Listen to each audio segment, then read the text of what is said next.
Les religions sont présentes dans le passé, et c'est vrai. Mais les religions, c'est aussi ce qui change, ce qui évolue, et ce qui nous fait appréhender le monde ultra-contemporain. Je travaille sur les formes du religieux qui se situent au marge, ce que j'appelle les religiosités, les spiritualités divergentes ou hors normes. Nos conférences de l'IREL, de l'EPHE en général, sont fréquentées par un public qui arrive de partout dans le monde.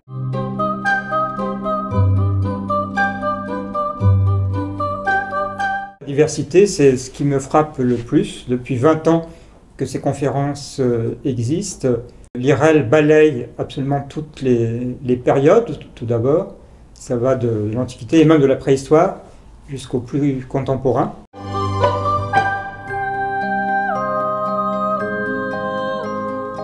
Je reviens dans les cours du soir en lien avec mes thématiques de recherche sur l'histoire de l'anthropologie, ethnologie, ethnographie, la muséographie aussi et le religieux. Mon objet quotidien de recherche concerne à la fois les populations juives et le judaïsme. J'ai eu la possibilité de donner des conférences sur l'histoire du sionisme, sur l'histoire d'Israël, sur l'intrication du religieux et du politique. Je vous dis Gandhi, Jean Jaurès, Martin Luther King.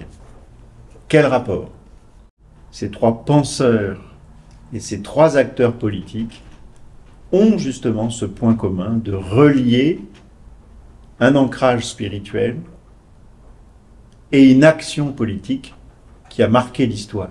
Étudier les religions, c'est rencontrer l'histoire, la philosophie, la sociologie, l'anthropologie, l'archéologie, les arts visuels. Les participants sont vraiment intéressés, pas que simplement pour des questions épistémologiques, des questions intellectuelles, mais il y a des éléments, des nuances qui relèvent des grandes interrogations sur les questions ultimes en fait. Il est question de qu'est-ce que c'est que la mort, qu'est-ce que c'est qu'une possibilité de survie après la mort.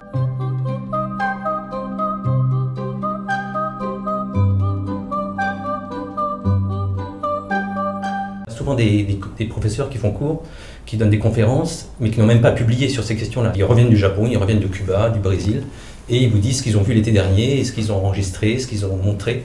Et c'est très très surprenant. Des chamans amazoniens qui avaient adapté leurs pratiques au téléphone mobile. Vous ne trouvez pas ça dans la presse, vous ne trouvez pas ça à la télévision même, vous trouvez ça absolument nulle part. Vous le trouvez que dans les conférences de l'IREL. Nous croisons aussi des débats tout à fait contemporains liés à l'éthique ou à la bioéthique, des questions liées au genre, à la sexualité, au mariage pour tous. Nous étudions aussi des aspects marginaux, la pratique de l'astrologie en France au XXIe siècle, l'occultisme, l'ésotérisme. En étudiant les pratiques divinatoires en Afrique de l'Ouest, on ne se limite pas à ça, tout à coup on découvre que les pratiques divinatoires en Europe, les cartomanciennes, les médiums, etc., utilisent les mêmes techniques que les griots africains et que d'autres, tout à fait ailleurs dans le monde.